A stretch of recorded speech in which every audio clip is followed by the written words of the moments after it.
Oke, selamat berjumpa lagi. Kita akan bahas bagian kedua dari berkat Tuhan, bahasan tentang berkat Tuhan.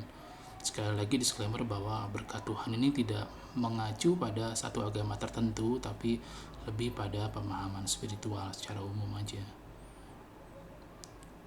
Pelatihan selanjutnya, bagaimana saya dapat melihat berkat Tuhan dalam situasi yang sulit atau penuh tantangan?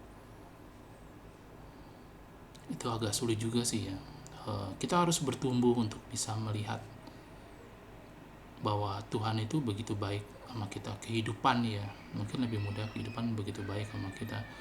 Ada begitu banyak hal di mana kita berhutang budi sebenarnya.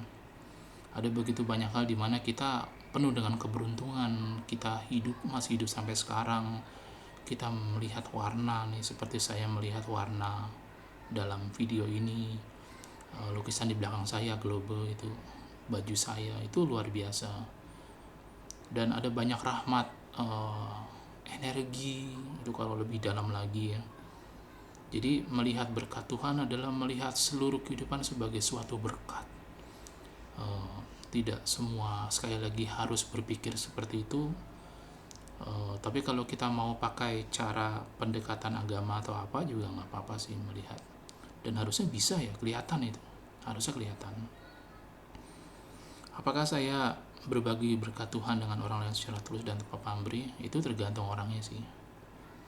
Tapi setulus itu hidup sama kita. Setulus itu matahari terbit di pagi hari. Setulus itu bumi berputar. Setulus itu sore datang. Lalu ada pagi lagi. And then we wake up in the morning. And then we realize that we still alive. We still alive. Kita tuh masih hidup sampai sekarang. Menikmati seluruh hal gitu ya. Ya memang umur sudah, tapi kita nggak pernah tahu. Saya banyak banget ketemu sahabat-sahabatnya saya yang ternyata umurnya nggak panjang. Dan karena itu saya menikmati kenangan. Sampai ada seorang sahabat yang kalau inget dia aja pengen nangis dengan seluruh kebaikan yang dia punya. Jadi bicara tentang tulus dan pamrih itu bicara tentang respon kita, bukan segala sesuatu diatur. Walaupun memang kita perlu untuk mengatur segala sesuatu, memastikan segala sesuatu baik dan nyaman itu. Saya memastikan AC saya nyala nih. Saya tidak bisa dengan tulus dan bodoh. Maksudnya membuat video ini tanpa dukungan AC, tanpa dukungan situasi yang menguntungkan. Jadi saya atur-atur gitu. Nah, perlahan-lahan memang lebih baik begitu, lebih baik kita punya satu kapasitas untuk mengatur hidup kita. Nanti bicara tentang tulus dan pamrih itu sesuatu yang lebih abstrak tapi lebih nyata aja. Saya melihat orang lain, saya melihat sesuatu sehingga itu menggerakkan diri saya untuk berbuat baik pada orang itu. Ya itu bebas juga sih, bebas juga. Suatu saat dengan satu tingkat tertentu bahkan Anda semua akan tahu tentang kehidupan sebelum sekarang dan menyadari bahwa orang ini tuh dulu pernah ada hubungan sama aku. Itu nanti akan tahu, dan pada saat itu kita akan melihat lebih dalam tentang orang lain selain kita, karena ada satu koneksi. Dulu dia pernah jadi sesuatu dalam kehidupan saya yang lalu. Itu tingkat spiritual ntar bisa sampai situ. Dan kalau menyadari itu luar biasa itu, bahwa we all connected. Saya itu terkoneksi dan saya harus mengakui itu. Nggak bisa enggak, karena kelihatan, karena terlihat. Nah, itu kayak gitu. Tapi mungkin mengenai reinkarnasi kita bisa bahas dalam agenda yang lain. Bagaimana berkat Tuhan mempengaruhi pandangan hidup saya? Sekali lagi, ini pribadi ya. Ini pribadi. Bukan berarti bahwa setiap pertanyaan di sini kok bertentangan, enggak.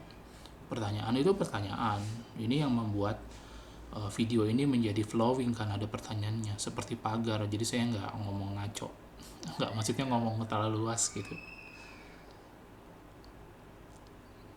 Tentu dalam perkembangan spiritual kita, pandangan kita berubah.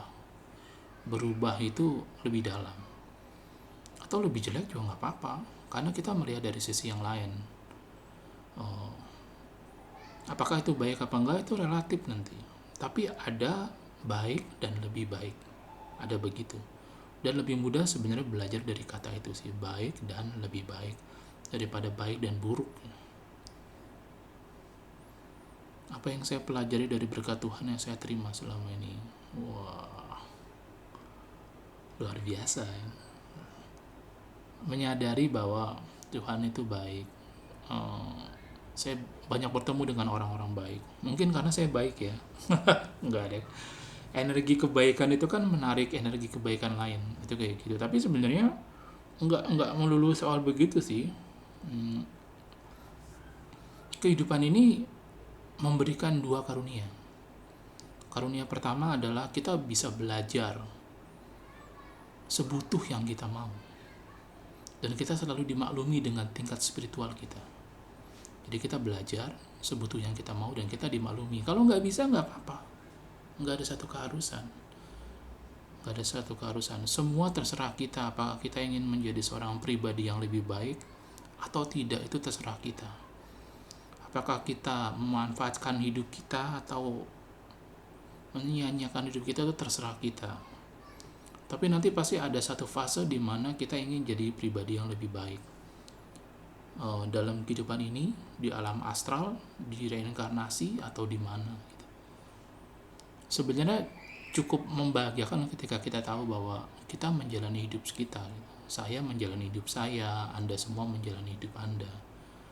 Lalu lihat, apakah Anda berbahagia menjalani hidup Anda? Apakah saya juga refleksi nih, apakah saya berbahagia menjalani hidup saya? Kalau enggak, ya tentu kita enggak nyaman ya, ada dalam keadaan yang tidak berbahagia. Kita biasanya akan mencari bagaimana supaya kita bahagia, memastikan supaya kita bahagia, memastikan kita sehat lah misalnya, memastikan kita ada dalam keadaan yang baik. Ini memastikan saya punya uang untuk bayar listrik semua ini gitu. Karena repot kalau saya nggak bisa bayar listrik, saya nggak bisa menikmati AC. Nggak punya ini, nggak punya itu. Nah itu kayak gitu. Itu titik kebahagiaan dari banyak kebahagiaan yang lain. Yang saya pelajari dari berkat Tuhan banyak juga ya. Pemahaman, perlindungan, kesehatan. Bagaimana saya bisa lebih terbuka untuk menerima berkat Tuhan, terutama dalam situasi yang tidak sesuai harapan saya. Situasi memang tidak pernah sesuai. Jadi saya luruskan pertanyaan ini. Kita yang harus adaptasi pada seluruh situasinya. Maksudnya kita tidak bisa berharap bahwa hidup sesuai dengan apa yang kita inginkan. Enggak, kita membuat hidup seperti apa yang kita inginkan. Iya. Tapi kita tidak bisa berharap bahwa hidup sesuai dengan apa yang kita mau. Enggak juga, enggak bisa, dan enggak akan pernah bisa. Siapa kita? Kita butuh energi yang sangat luar biasa untuk membentuk hidup seperti apa yang kita mau. Dan belajar untuk menjadi lebih kuat dalam energi, dalam spiritual, dalam hubungan kita dengan seseorang yang punya kuasa atas dunia ini, itu baik untuk dilakukan. Dan itu harus dibina, kalau enggak repot. Saya aja harus akrab-akrab dengan tetangga saya supaya apa? Supaya saya dikenal mereka. Baik lagi kalau saya dikenal baik dengan mereka. Baik lagi kalau saya bantu mereka supaya apa? Supaya ntar saya bisa dibantu. Sederhananya kayak gitu. Atau dalam hal yang lain ya, saya harus meyakinkan saya meditasi setiap hari supaya lebih tenang. Ya nanti kalau misalnya ada kebutuhan lain ya tinggal mencari aja kebutuhan lain itu apa. Dan harus lebih terbuka ya. Lebih terbuka untuk menerima berkat Tuhan. Ya. Lebih terbuka bahwa menyadari bahwa Tuhan itu memberikan begitu banyak hal yang baik pada kita. Setiap hari, setiap saatnya, dimanapun kita. Dan apakah kita tidak bisa tumbuh lebih baik karena itu? Tumbuh lebih hebat karena itu? Ya kalau nggak bisa nggak apa-apa juga. Cuma perlu waktu untuk menyadari aja sampai suatu saat, tik, wah luar biasa. Nah ketika kita udah sampai pada tahap itu, kita menjadi lebih memaknai, lebih bersyukur.